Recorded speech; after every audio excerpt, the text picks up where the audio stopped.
Missing. If you have any information.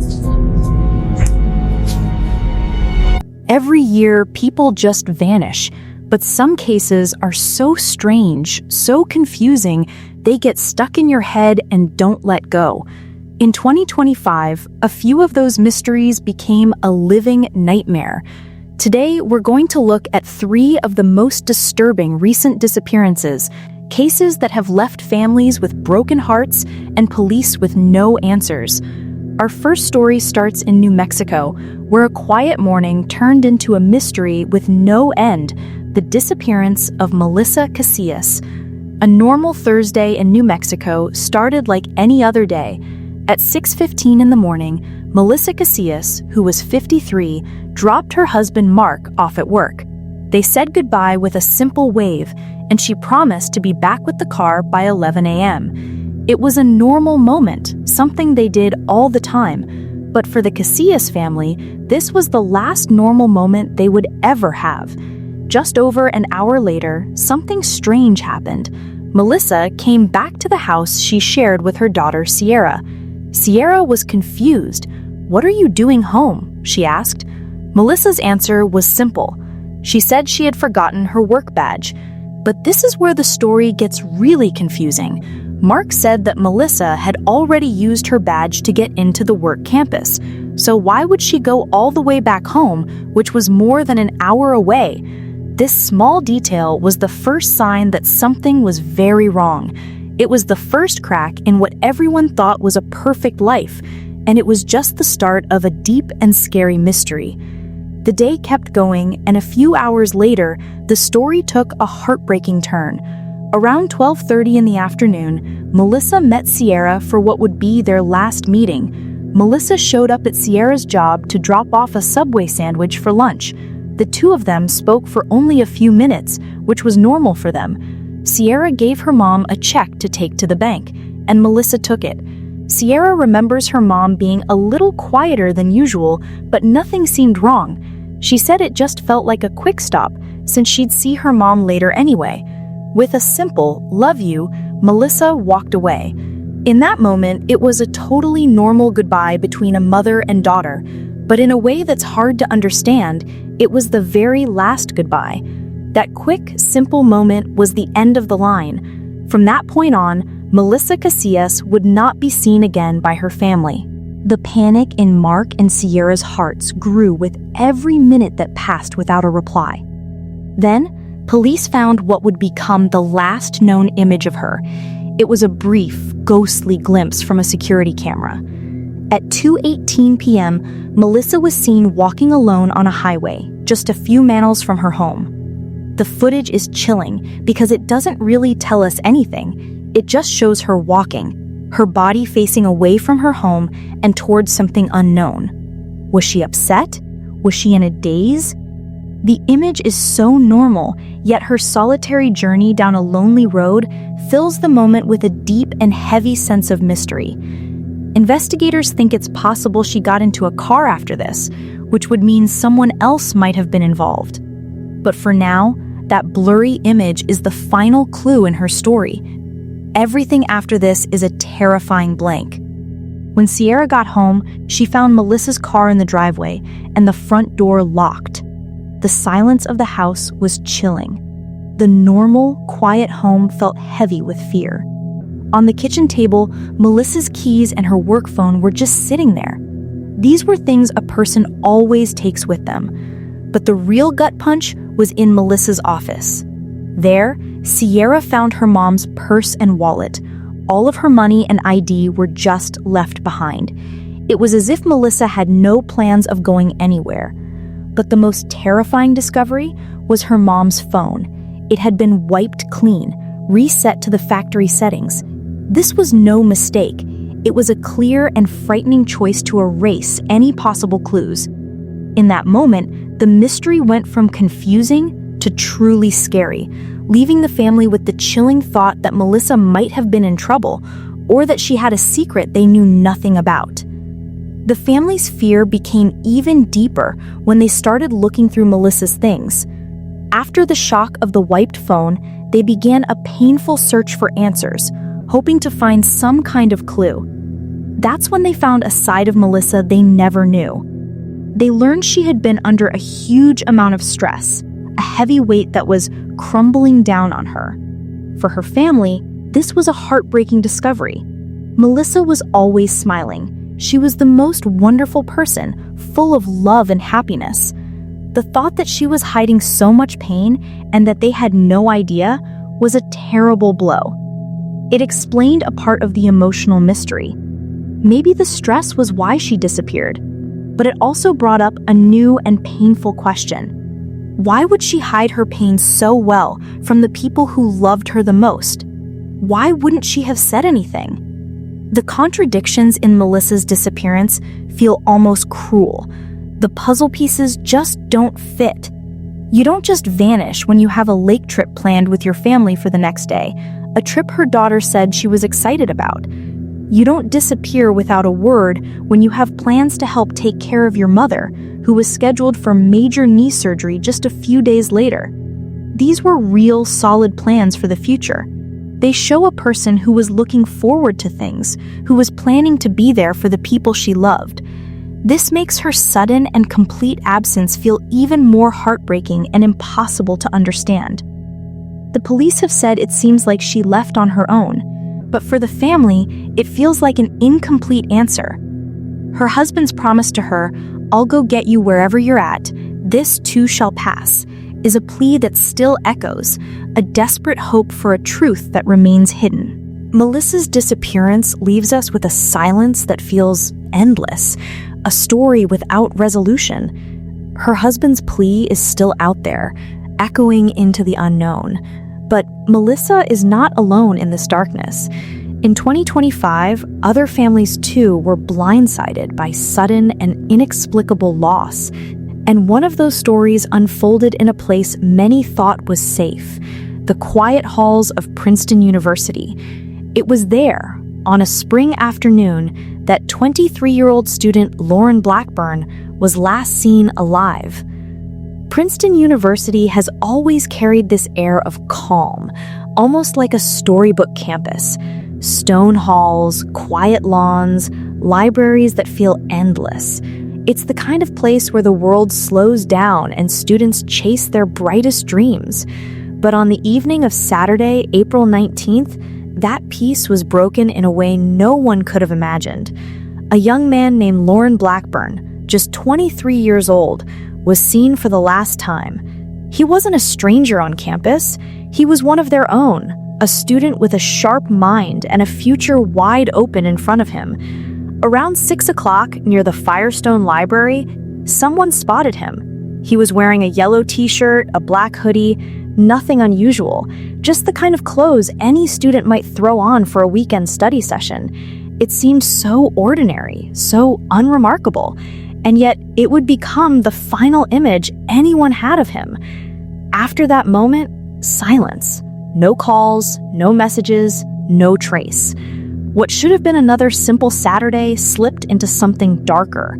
The quiet beauty of Princeton was suddenly holding a secret, and no one could yet understand the weight of what was about to unfold.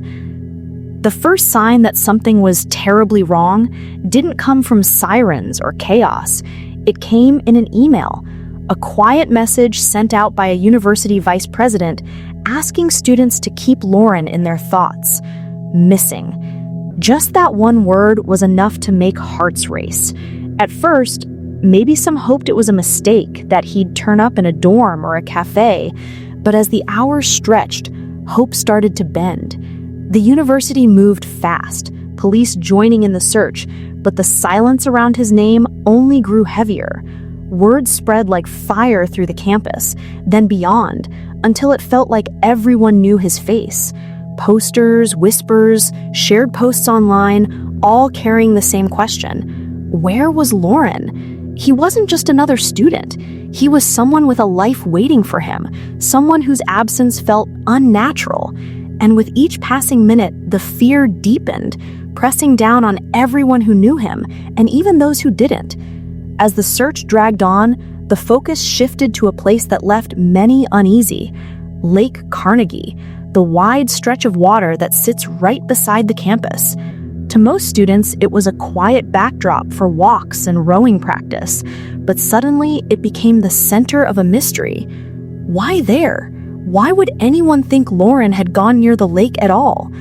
Police explained that his phone had last been traced to that area, a small signal, but powerful enough to lead them straight to the shoreline. That single detail spread quickly, and with it came a chill. Search teams moved through the water and along the banks, their equipment cutting into the silence, but nothing came back. No answers, no signs of where he had gone. The lake, usually calm and beautiful, now seemed menacing, as though it was holding back something no one was ready to see.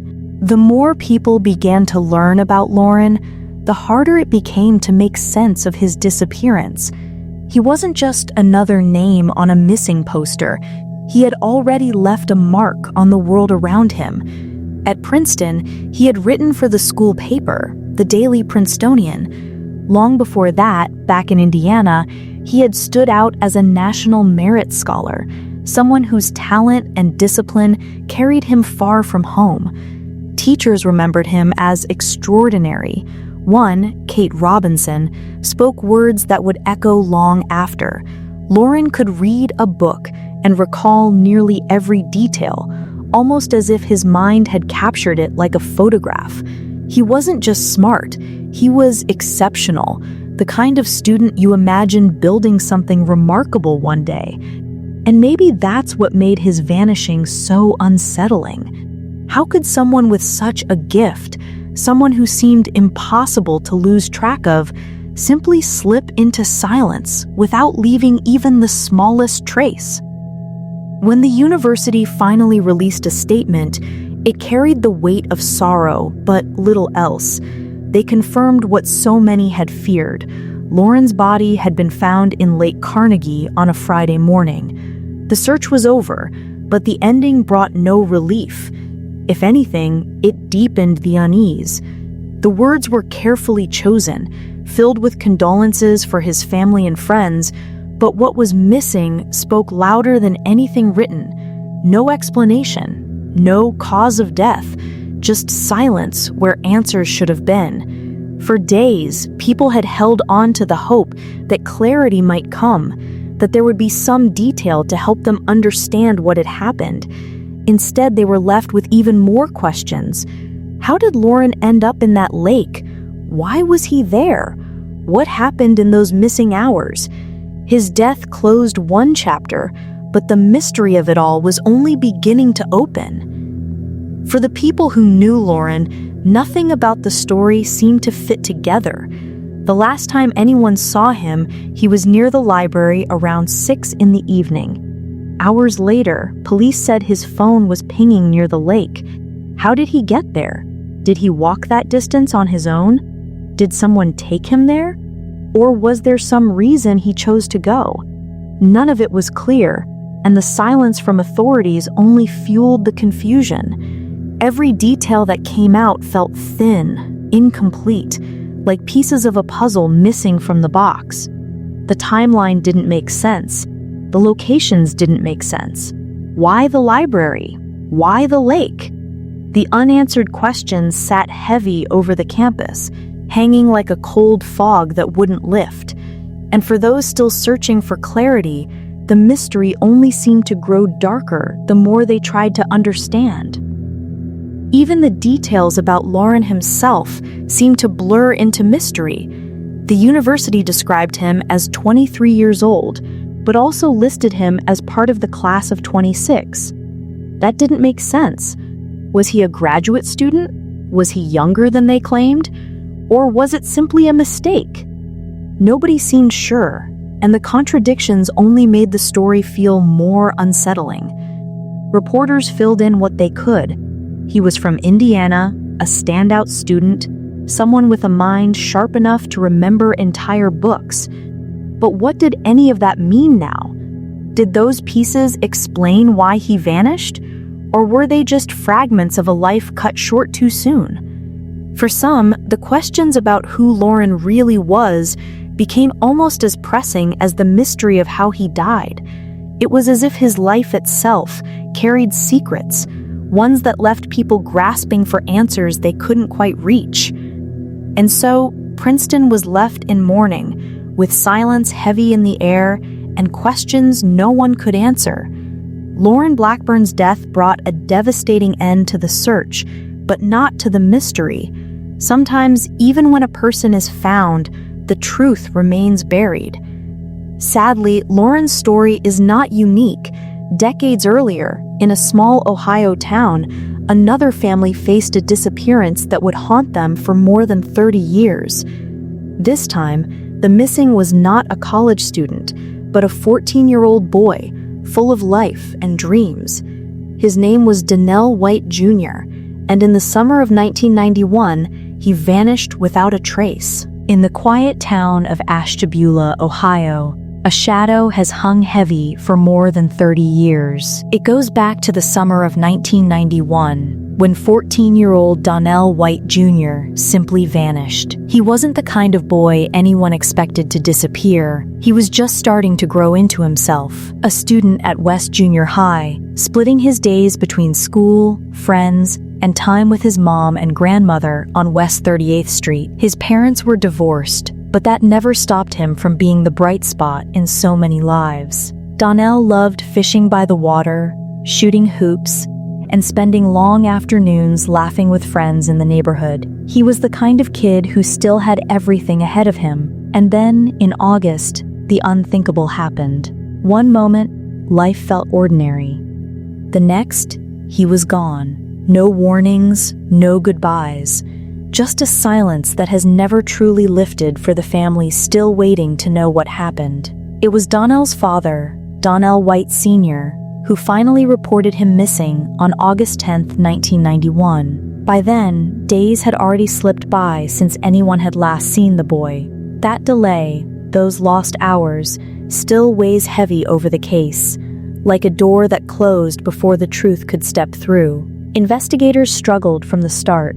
The timeline of Donnell's last known movements was never clear, never solid enough to hold on to. Detective Wesley Burns, who took over the case decades later in 2019, admitted that the details have always been murky. Even the U.S. Marshals who came in to help called the information conflicting. And that word, conflicting, is dangerous in a mystery like this, because when the facts don't line up, shadows start to grow.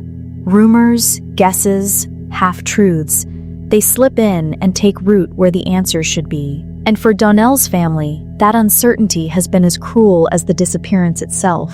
One version of the story says Donnell was last seen climbing into a car on West Avenue, sometime in the early afternoon. At first, it didn't sound unusual. The man behind the wheel was someone he knew, a local who had a son just a little older than Donnell.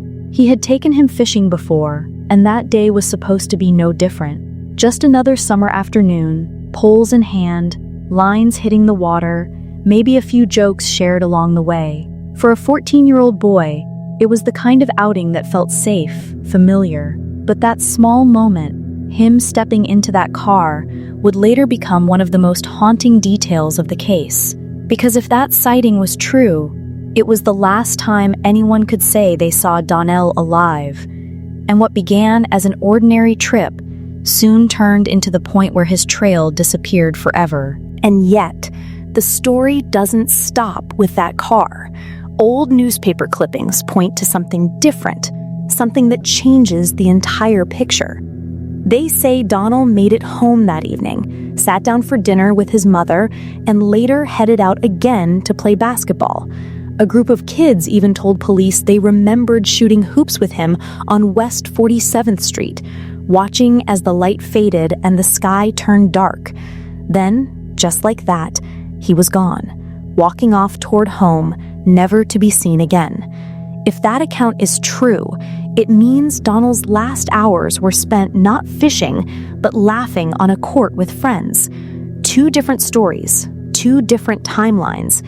And the most painful part is that no one can say for sure which version is real.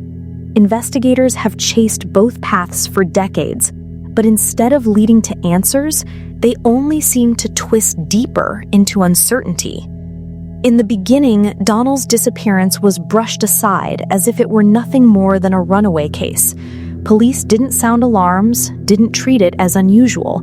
After all, his father admitted Donnell had run away once before, but that time he was found just a few blocks away, safe, and the police were never even called. This time was different. This time, days were passing, and Donnell wasn't coming home. To write it off so quickly felt careless, almost cruel, especially to a family who knew something wasn't right. Donnell's father still believes those early moments, the ones when the trail was fresh, were mishandled. If the search had started sooner, would the story be different? Would they have found a clue, a lead, anything to explain where he went? That question has lingered for decades, because in cases like this, time isn't just precious, it's everything, and those first days may have cost them the truth. For years, Donnell's case sat in silence, gathering dust like so many other cold files. But then, in 2020, something changed. The Ashtabula Police Department reopened the investigation, this time with a sharper focus. They joined forces with the U.S. Marshals Missing Child Unit, hoping fresh eyes might see what had been missed. Almost immediately, old questions rose back to the surface, especially about the man who had once taken Donnell fishing and about his son. Both were brought in, sat down for long interviews, even given voice stress tests. Detectives described them as fully cooperative, nothing alarming, nothing that screamed guilt, and yet there was also nothing that could completely clear them. It left the case hanging in this fragile middle ground, balanced between suspicion and uncertainty. After all these years, it seemed like the truth was still out there, but hidden, waiting in a place just out of reach. There were other rumors too, the kind that made the case even harder to untangle. Donnell's father remembered hearing whispers that the man who took his son fishing had once given him a fighting rooster, even taken him to a cockfight. On the surface, it sounded bizarre, almost too far-fetched to believe. But when a child goes missing, no lead, no matter how strange, can be brushed aside. Police confronted the man about it directly. He denied it flatly. And yet, the rumor lingered, staining the air around his name, muddying already troubled waters. Then came another twist. Not long after Donnell vanished, his mother suddenly left town. She changed her name, moved across the country, and started over in California. To some, it looked like an act of grief, a way to escape the weight of loss. To others, it raised questions. Why leave so quickly? What was she running from? Or perhaps what was she running toward? Detective Burns later admitted something that made the case even more complicated. One of Donnell's mother's relatives had flat out refused to cooperate with investigators. Over the years, both the mother's former home and that relative's property were searched, combed through for anything that might point to what happened, but nothing ever came back solid. No evidence strong enough to accuse, no clue sharp enough to hold on to. It was as if Donnell had been swallowed by the air itself, gone without a trace. For his father, though, that explanation has never been enough. He has carried hope, stubborn and heavy, for more than 30 decades. Some days it's been quiet hope. Other days it's come out as anger at the silence, at the lack of progress. But he has never stopped waiting, never stopped pushing for answers. Because for a parent, giving up isn't an option, even when the world insists on staying quiet. Looking back, Donnell's father doesn't hide his feelings. He believes the system failed his son. From the very beginning, he says, investigators brushed it aside, treated it like just another runaway, just another black kid gone missing. That thought still cuts him, even now. Because when a case isn't taken seriously at the start, the damage is lasting. Evidence fades, memories blur, people who might have spoken up either move away or pass on. Time erases the sharp edges. And yet, there's a shift now. The case isn't buried the way it once was. People who kept quiet in 1991 are finally finding their voices, finally sharing what they know. It may come late, years later than anyone would want, but sometimes those long-silenced voices are the very ones that matter most. They can carry the weight of truth, the missing pieces, the spark that turns a cold case toward long-awaited answers. Today, Donnell White Jr. would be 44 years old. It's strange to even picture that. A man grown from the boy who vanished so suddenly. An age progression photo tries to fill the gap, showing a face that carries the same familiar lines, the same echoes of youth, but also the weight of years that were never lived.